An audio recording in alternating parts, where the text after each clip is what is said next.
নমস্কার বন্ধুরা, আমি মিতা। আজকের ভিডিওতে রয়েছে বন্ধুরা, বাসনে হাত না লাগিয়ে, না ঘষে, না মেজে কি করে বাসন ধুয়ে নেওয়া যায় তারই দুখানা টিপস নিয়ে আমি তোমাদের কাছে হাজির হয়েছি। তো বন্ধুরা, যেহেতু শীতকাল সেহেতু ঠান্ডা জলে হাত দিয়ে বাসন ধোয়ার কথা মাথায় এলে কিন্তু হাত পা এমনিতেই ঠান্ডা পড়ে যায়।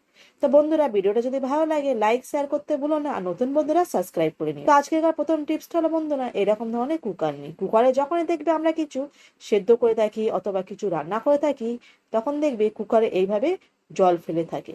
উপরে জলটা এইভাবে উঠে আসার কারণে কিন্তু এক তো কুকারে দেখো এইভাবে কুকারটা ঠান্ডা হওয়ার পরে কুকারে যে নোংরা যে জলটা এসে যায় সেটা কিন্তু এইভাবে কিন্তু নোংরার মতন কিন্তু চেপে বসে থাকে, যেটাকে ধুইতে মাজতে গেলে কিন্তু অনেকখানি সময়ও ব্যয় হয়, অনেকখানি কিন্তু ঘষা মাজা করতে লাগে। তার জন্য দেখো নিয়ে নিয়েছি আমি এখানে এরকম ধরনের একখানা সাদা পেপার।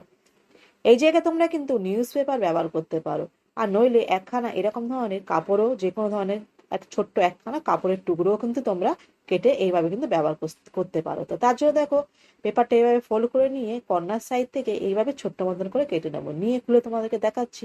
দেখো এরকম লাগছে। তো চলো এটা কি করে ব্যবহার করতে হবে দেখে নেওয়া যাক। তো দেখো কুকারের সিটিটা এইভাবে খুলে নেবো। নেওয়ার পরে এই পেপারটা এইভাবে ঢুকিয়ে দেবো। দেওয়ার পরে কুকারের সিটিটা লাগিয়ে দেবো। দিয়ে দেখো বন্ধুরা, আমি তোমাদেরকে দেখাচ্ছি কুকারেরটা সিটি মেরে কুকারের যে জলটা উপরে এসে থাকে, দেখো সম্পূর্ণ কিন্তু কাগজ এই জলটা টেনে নিচ্ছে।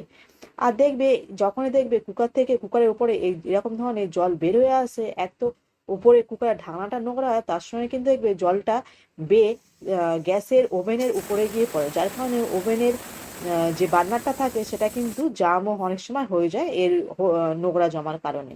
তো এইভাবে কিন্তু যদি ব্যবহার করা যায় কাগজ, তাহলে দেখবে একদমই কিন্তু নোংরা হয় না কুকারের ঢাকনাটা, আর ধোয়া মাজার ঝামেলাটাও কিন্তু থাকবে না।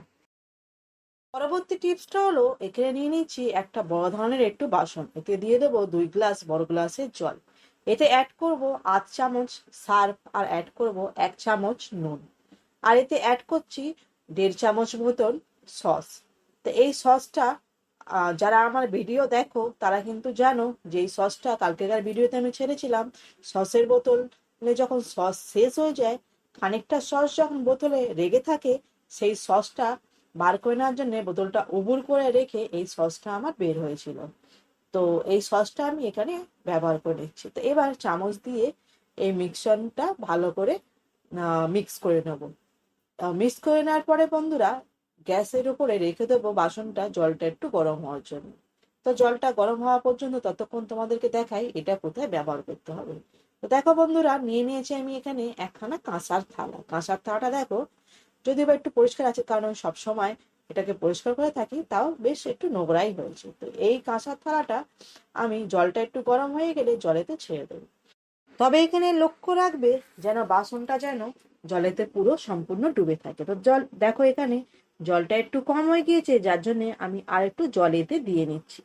তো জলটা কম করে 2 থেকে 3 মিনিট ফুটিয়ে নেবো। ফুটিয়ে নেওয়ার পরে লাবিয়ে সাইডে রেখে দেবো জলটা ঠান্ডা হওয়ার জন্য। ঠান্ডা হয়ে গেলে তোমাদেরকে দেখাচ্ছি কাঁসার থালাটা কতখানি পরিষ্কার হয়েছে। তো দেখো জলটা ঠান্ডা হয়ে যাওয়ার পরে কাঁসার থালাটা বার করে তোমাদেরকে দেখাচ্ছি কত সুন্দর কিন্তু পরিষ্কার হয়েছে। একদমই না মেজে, না ঘষে, না হাত লাগিয়ে এইভাবে কিন্তু যে কোনো ধরনের পুজোর বাসন, অথবা অনেক সময় দেখবে কড়াও পুড়ে যায়, আর অনেক সময় দেখবে তেল চিটচিটে বাসনটাও কিন্তু পরিষ্কার করতে খুবই অসুবিধা। তো এইভাবে কিন্তু যে কোনো ধরনের বাসন কিন্তু তোমরা খুব সহজে পরিষ্কার করে নিতে পারো।